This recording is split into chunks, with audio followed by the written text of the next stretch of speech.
Welcome to the Unitarian Universalist Church of the Brazos Valley, UUCBV, or Brazos UU for short.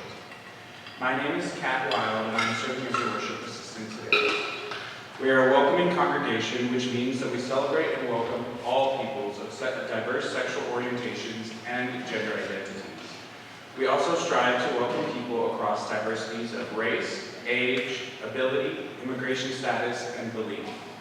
We are also a congregation working for reproductive justice. So, whoever you are, wherever you came from, wherever you are on life's journey, you are welcome here.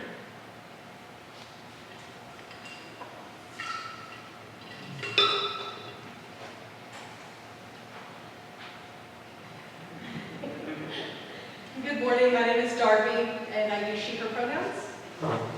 The call to worship this morning is from the Reverend William G. Sinkford, who is a former president and co-president of the Unitarian Universalist Association.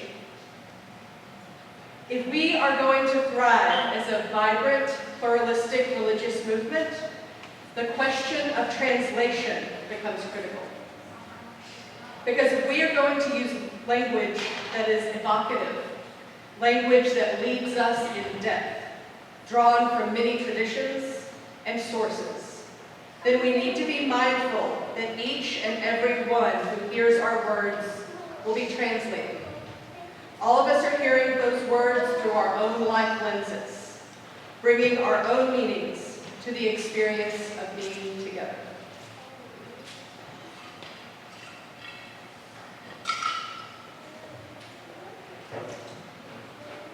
Now we're going to light the chalice. Roy Chapman will be lighting it today. Please say our chalice lighting words with me. We light the chalice, the symbol of our Unitarian Universalist faith, as a beacon of hope for all who seek justice, dignity, and compassion, and in celebration of the life of truth and meaning we share together. Now all please join me in saying our affirmation. Love is the spirit of this church, and service is its gift. This is our great covenant,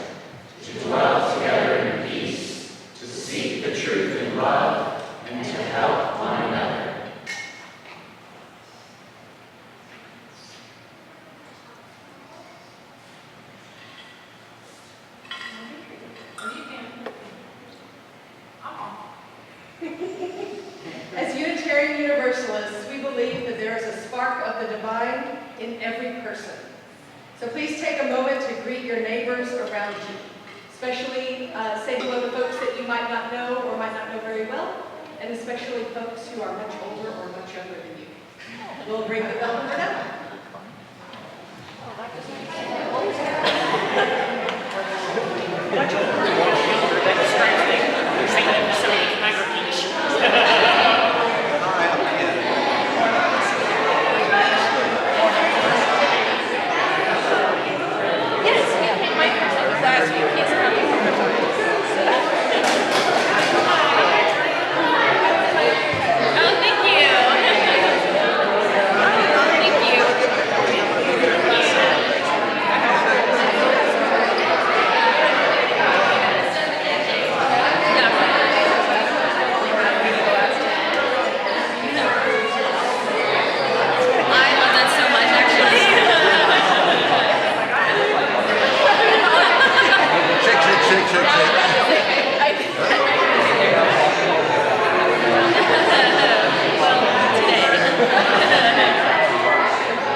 Seemed to be fine, but then stuff started disappearing. Oh, no, that's actually really awesome.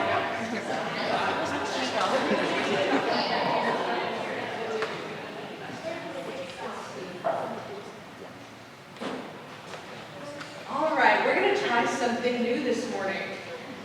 Our first hymn was written very recently, and so it is not in your hymnals. It's a hymn by Sarah Krakauer and Soren Ostenfeld from First Parish, a UU church in Malden, Massachusetts. And it's written to be a fun song for both kids and adults to learn the values that are outlined in the new UUA bylaws, Article 2, which we'll talk a little bit more about in a minute. There will be a video. There are some lyrics that hopefully are readable to most of you. There is also some choreography. I don't think we're doing the choreography stretch this morning, but we'll try the song, and I hope you have fun with it.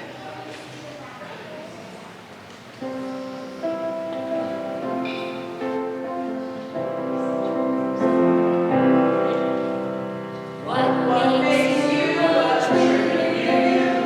Love more of what you do. We to make our values more than a dream. Gently comes us in the mind, since values that beauties have arrived. Justice means making things fair. We both speak up and act with care. Equity is when everyone gets what they're looking for, work on. Transformation means we change.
team I saw that decided to go all in on the choreography.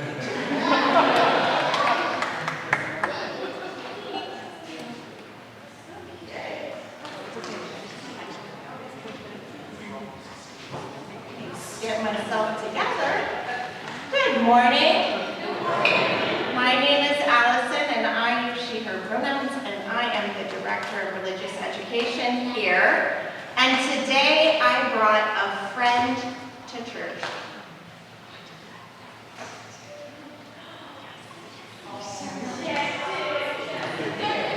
I'll introduce them to you in a moment, but first I want to talk about friends. Friends are great, aren't they? Friends can help you feel better. Yeah, they're great.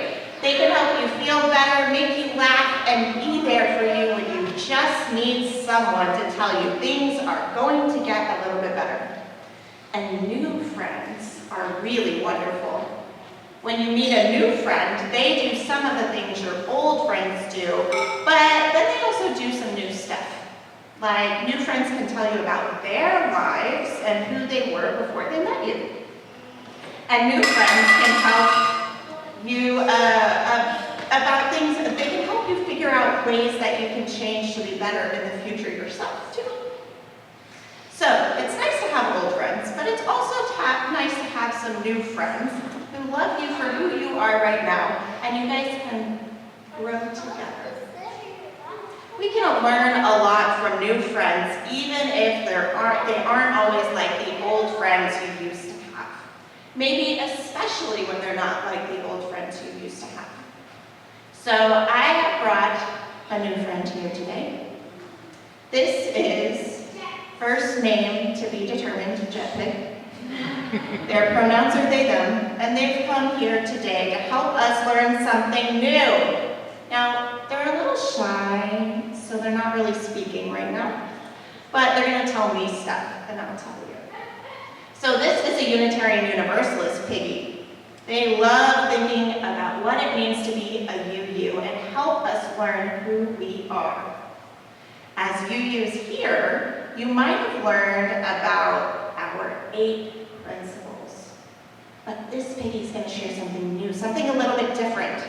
You see, Unitarian Universalism is called a living tradition because we continue to grow and learn, and we do new things as we grow. So this piggy wants us to learn a new way to talk about who we are. They will be sharing these values or important things. Many of them are like our principles, but they're said in a little bit of a different way. So these values can be in any order, but this piggy asked if we would share them in a certain order to remember them. And because the first letter of each one spells out this piggy's last name, which is J. That's fun.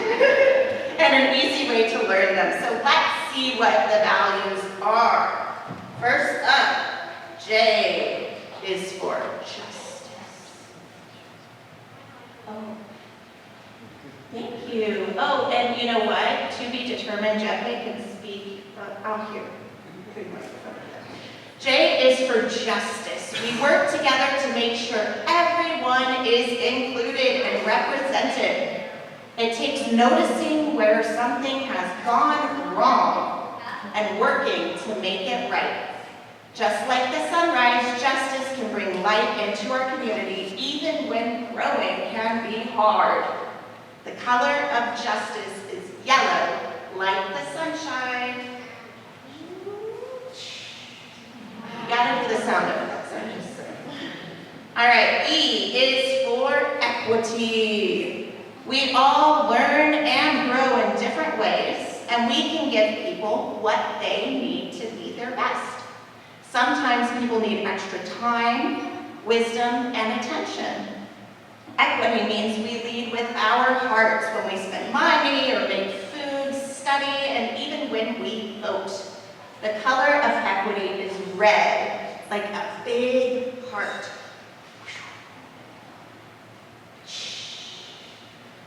All right, next one's a big word. T is for transformation. The The world is always changing, and so are we. At our church, we make sure that we notice changes in the world and take steps to include those changes in our congregation. Spiky purple sea urchins adapt to their changing environment very quickly, so they'll survive. So the color of transformation for us is purple, just like the sea urchins.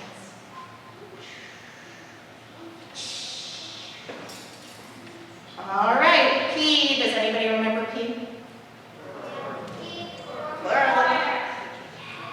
Pluralism. P is for pluralism. Every year, many UUs, including us, gather around and pour water into one big bowl. This is called our water communion. Our water combines together and becomes one, just like we do as a group of people. Pluralism means we are all here together, learning, growing, and seeking truth. It also means that we respect each other's journey because it might be different from our own. The color of pluralism is blue, like the water. Another big word, I. I is for interdependence. And to be determined, Jeff did ask before giving me a kiss. I is for interdependence. Interdependence is a very long word that means we are all connected.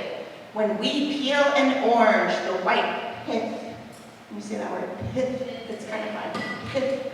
The white pith shows up like a web. These fibers connect all the pieces of the orange together, just like the web of all life connects us to the rest of the world. So the color of interdependence is orange, like the fruit. And finally, we have G. G is for generosity. Generosity means sharing with a giving attitude. In our church, we share our time, our money, and our knowledge. We also share these things with our greater community. And of course, all this sharing helps us grow. Generosity is like watering a plant. So the color of generosity is green, like a growing plant. So we have J for justice, E for equity, T for transformation, P for pluralism, I for interdependence, and G for generosity. So those are the 6 values that we can all hold as important. Now, those values are great values, but Jet Pig said we forgot one thing. They say all these values are just words unless we actually live them out in the world. And that we should always remember that Jet Pig and all of our values are powered by one thing. Love. Growing and changing is not as scary as long as we fill our tank. Let's see, jetpack has to be powered by. So cute, so cute. So, you want to, let's see, jetpack. You want to show them the tank? There's Jetpig's tank. It's filled with love, so we can blast off. It's fun. Okay, now we have met our new friend named to be determined Jetpig. And this little piggy might even get a name in religious education today. So I invite those of you who are younger and want to help us name our Jetpig to head to religious education, and all of you sing us out with this little reverend piece.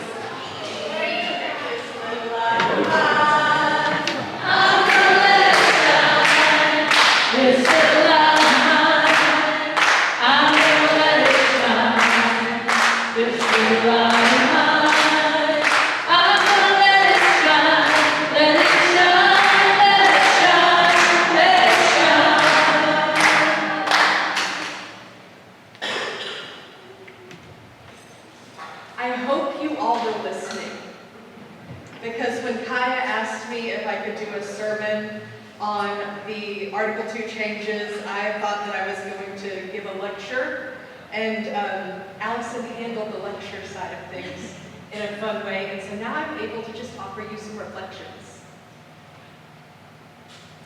And I do want to start out this discussion noting that I'll be getting a little deep into the UU insider baseball of it all. So those of you who are less involved in wider Unitarian Universalist stuff, whether you have been here for 10 minutes or whether you have been here for 10 years, you might be a little lost, and that's okay. It is my hope that my message will still be informative and thought-provoking, and if you want to learn more about all of this Article 2 business, I am happy to talk at coffee hour, or I can make myself available almost any time to discuss the intricacies of the intersections between Unitarian Universalism theology and the governance that's at the heart of this discussion. Basically, Article 2 is the portion of our Unitarian Universalist Association bylaws that outline our beliefs. It holds the 7 principles that some of you may already be familiar with, and our bylaws are our governing documents. It's kind of like the Constitution for the United States. It really is one of my favorite things to talk about, believe it or not. So please listen with an open heart and an open mind, and don't be afraid to open up the Notes app on your phone if you want to write down any questions that you might not remember by the time I'm done talking. So I remember the very first time that I ever walked into a UU church. It was on the recommendation of a friend who had just moved into my area from Boston, and she wasn't formally a Unitarian Universalist, but she was familiar enough with the concept that she sent me there to find my people. She was also my people, but I was much too extroverted for her introversion, and she needed me to find more friends. So I walked up to the church for the first time, and I definitely felt like that I was in the right place. There were people wearing tie-dye. There were some wearing identity-affirming rainbows, and the music was really excellent. And when the people found out that it was my first time at a UU church, I started getting explained some of the basics. And one of the first things that was explained to me were the 7 principles. If I recall, there was some sort of a hanging on the wall that had the ball lined out. It was very nice, and they sounded great. They seemed liberatory, and they seemed equitable, and the kind of fit for a church that I hoped was less harmful than the one that I was raised in. And as I got involved at the church and with the congregation, I'm sure that many of you can imagine after seeing how I dig into things around here, I really did find a loving and fun community. I met people that became my family, both officially and unofficially. And I found a filler for the missing piece of my soul that used to hold a similar community that I remembered from my youth. There was showing up early on Sunday mornings to make coffee. There were weeknights at church choir and church band practices, and small group meetings and mystery theological discussions. And it was during those discussions that I started to consider and deconstruct the church of my raising, and I was reminded about another list that was quite coveted and hanging up on the wall at that Methodist church. That was also a list of very reasonable things and very nice ways to live your life. Don't lie, don't steal, don't kill people. They seemed fine. But like the 7 principles, some of those commandments were even more memorable than others. I honestly, as I was writing this sermon, couldn't recall all 10, and I didn't even care to run down the whole list for this sermon. Because this sermon is not about the 10 commandments, and it's not even about the 7 principles. It is about a different thing that I learned in Unitarian Universalism during those deeper dives into this faith and its theology. And I'm amazed that it took me so long to find it. Because given how eager I was to be a part of the music program at my new church home, the first Sunday that I thought I wouldn't be excommunicated, I stowed away one of the great hymnals to take home and peruse at my leisure during the week. I wanted to learn some of the songs a little bit better, and I'm always a sucker for the readings at the back. And there it was, right on the cover of the great hymnal, singing the living tradition. And I asked myself, the living tradition, what's that? And so I came to learn that the living tradition is one of my favorite parts of Unitarian Universalism. The living tradition tells us that our tradition is constantly growing and changing. It told me that my church home's history and story changed the day that I showed up. The day that I volunteered for my first committee position, and it continued to change every day that I walked through the door. And that it was still changing, and always changing, with each new person that showed up. And I loved this idea. I loved knowing that the efforts that I was putting in made a difference, and I was eager to share, and I am still eager to share, with all of the new people that I meet, that they are making a mark on our church and our faith from their very first visit and with every visit. It will always be my favorite. And some of you new folks, I may have already ranted at you about this, so I apologize if I'm repeating myself. So I learned that this concept of growth and change was so important to Unitarian Universalism that it was actually written into a different section of our UUA bylaws that require that these principles, these articles, Article 2 especially, be reviewed by a committee at least once every 15 years. And that was amazing. A church that was so committed to growth and change that they required a check-in at least every 15 years. And so not long after I made this discovery and I had fully devoted my life and attention and efforts to Unitarian Universalism and that first church home that I found, I did learn a hard lesson. It doesn't matter if you've got 10 commandments on your wall or 7 principles on your wall. Neither list is going to actually make people be nice. Just like the church that I grew up in, that list of holy to-dos was not enough to keep that community a healthy and life-giving place for me. I couldn't spend my time and energy there anymore. It's not the hanging on the wall that makes a community a good one. It's how the people within those walls live into the values behind the words that makes a healthy congregation. When the living tradition of Unitarian Universalism becomes stagnant and attached to traditions of white supremacy culture, elitist gatekeeping, and misogyny, we are just another problematic Abrahamic tradition. And that's not the faith or the church that I'm looking for. I already left that one, and now I had a second time. And obviously I didn't give up on Unitarian Universalism completely. I am so grateful that I found places and communities that helped me through that time, and I'm thrilled that I now have a new church home. Which brings me to the great news, my favorite news, about the new language and values expressed in the updated Article 2 language. A simple graphic, a clean and tidy list of values that is so much easier for us to wrap our heads around. There's already a song and a mascot. There's still plenty of language within Article 2 that outlines in more detail about how we as Unitarian Universalists might live into these shared values. Much of it actually mirrors exactly the language that's already found in our current list of 7 principles. Plus, we now have love at the center.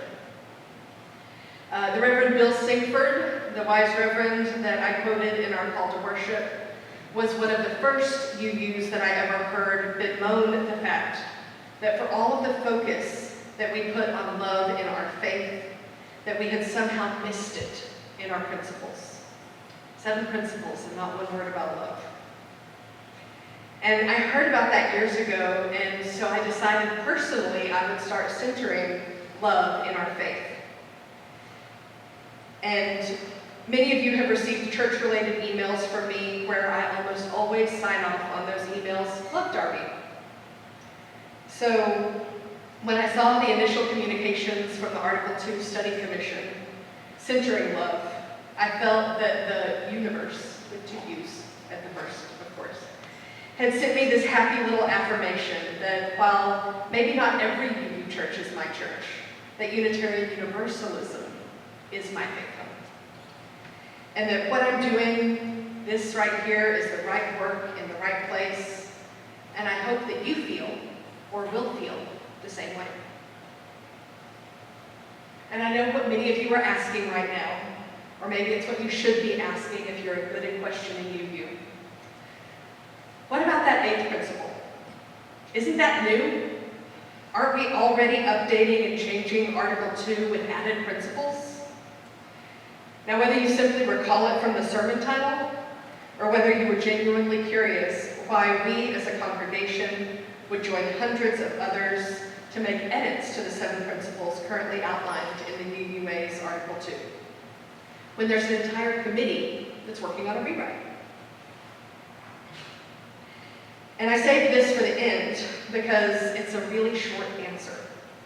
Quite simply, it was the right thing to do. As a faith with a history of falling into stagnation when it comes to evolving beyond our more racist traditions, it was time to specifically name our effort into anti-racist action. It's never too early or too late to do the right thing, even while other improvements are being planned. For those that need or want a reminder, we voted to adopt, as a congregation, the 8th principle at our 2023 congregational meeting. The 8th principle states that we affirm and promote journeying toward spiritual wholeness by working to build a diverse, multicultural, beloved community by our actions that accountably dismantle racism and other oppressions in ourselves and in our institutions. The earliest adopters of this 8th principle were passing congregational level changes as early as 2017. And our current Article 2 Study Commission, the committee that is working on editing the Article 2 bylaws, began its work in 2020. The creator of the 8th principle was named to the Article 2 Study Commission, while congregations everywhere began to shift their traditions through both processes. Similarly to how you won't forego replacing a bald tire on a car you plan to trade in a year, we should not, and did not, recognize our lack of commitment to anti-racist efforts and just let it ride for a while. So after years of work by the Article 2 Study Commission, seeking input from individuals and from congregations over years, writing and rewriting drafts, getting input on those changes, and rewriting it again, we have our newest proposal. The finish line is in sight. We voted as a denomination at last year's denomination-wide General Assembly to approve the preliminary changes. And after our congregations have worked with this new draft for about a year, and we're really starting to roll it out here, can you feel it? We will hold a vote again at the 2024 GA to finalize these changes, possibly with some proposed edits. So stay tuned throughout the summer to find out where and how it will all end. This new interpretation of our values has wide appeal, not at all hindered by the popularity of the JETPIG acronym and associated porcine characters. And I believe that this will be the next iteration of the living tradition of our faith. I hope that you love it at least half as much as I do. I hope that it inspires you to live into your best self, and that you will share that best self with this faith community.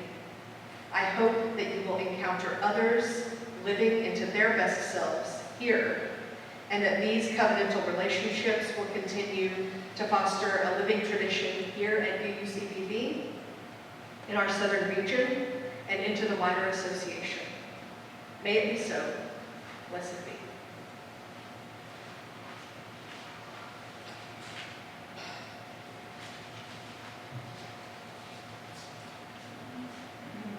Y'all need to look around and see if you've got a teal hymnal near you, because we're going to sing number 1017 in the teal hymnal. If you can't find one, don't worry. It's an easy song to follow.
Peace and freedom is our cry.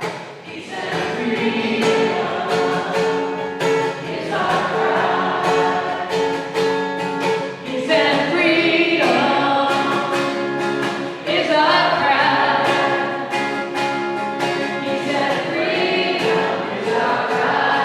Without peace, this world will die. Peace and freedom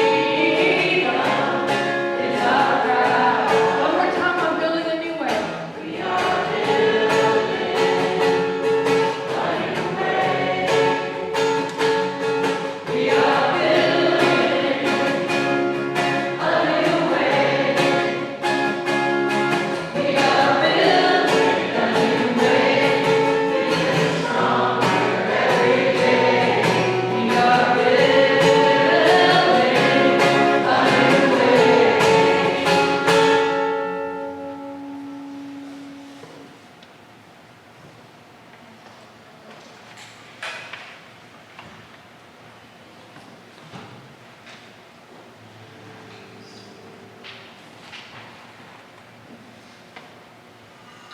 Now, let an offering be taken to sustain and strengthen this place, which is sacred to so many of us, a community of memory and of hope, for we are now the keepers of the dream. This church shares the proceeds of the offering plate donation every week to help support important nonprofit organizations with which we work. The 4 groups that we voted to support with this year's donations are the African American Museum, Brazos Valley Blessings, the Pride Center, and the Brazos Mobile Food Pantry. We vote on this every May at our congregation meeting, which this year is May 19th. Please be as generous as you can. We are also taking nominations right now for the vote on May 19th. So if you have an organization that you would like to see considered by the entire congregation and want to vote, especially local, Bryan, College Station organizations, please tell Allison or I, and we will get it on the list. So this is a song of mine called Change is Gonna Come, and it's got a part for you, and it's really easy. I'm gonna teach you your part, and then you can sing it whenever you feel like it in the song. Change, change, change is gonna come. That's it. Ready? Change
God is another end. An articulation and a reclamation of the Declaration is what we need to attack and recant, counteract and retract hypocrisy and greed. You see, the stories we were told, freedom good as gold, we are down but never out. Sex, race, and gender, we are all contenders. Stop hate, prejudice, and doubt. Hope leads the way. Watch the children play. Working for a better day, better pay, and more say. Watch our colors sway. In all the gods we pray. Change. Change is gonna come. Change. Change is gonna come. We are crossing your borders. We are out in your streets. We're walking our power, our lives are so sweet.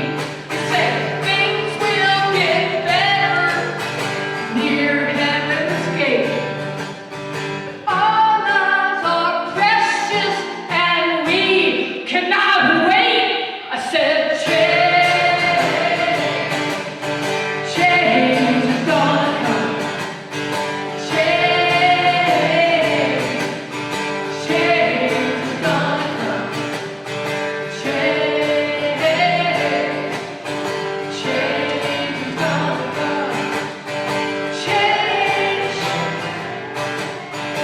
change is gonna come.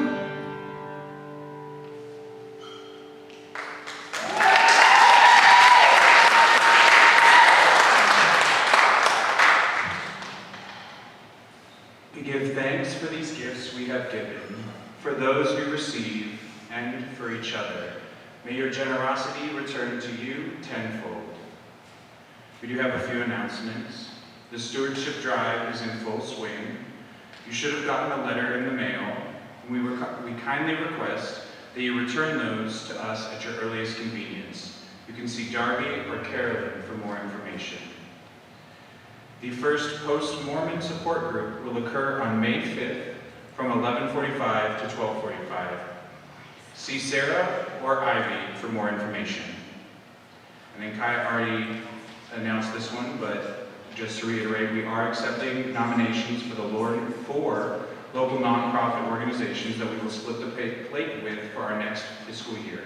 If you have any nominations, please email Kai. Now, please join me in extinguishing the chalice. One more announcement. We have a party on June 1st, a fiesta in honor of the Pates' 50th wedding anniversary. But it's a big fundraiser for the church, so invite all your friends. You have a month. It's $20 for an individual ticket or $30 for an entire family, no matter how many people are in your family. And it will have Mexican food, and we'll have mariachis, and it'll be great. And we should have our fire pit ready and have a guitar pull after. So get ready, put it on your calendar, June 1st.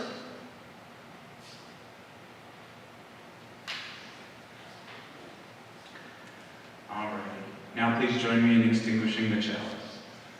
We extinguish this flame, but not the light of truth, the warmth of community, or the fire of commitment. These we carry in our hearts until we gather together again.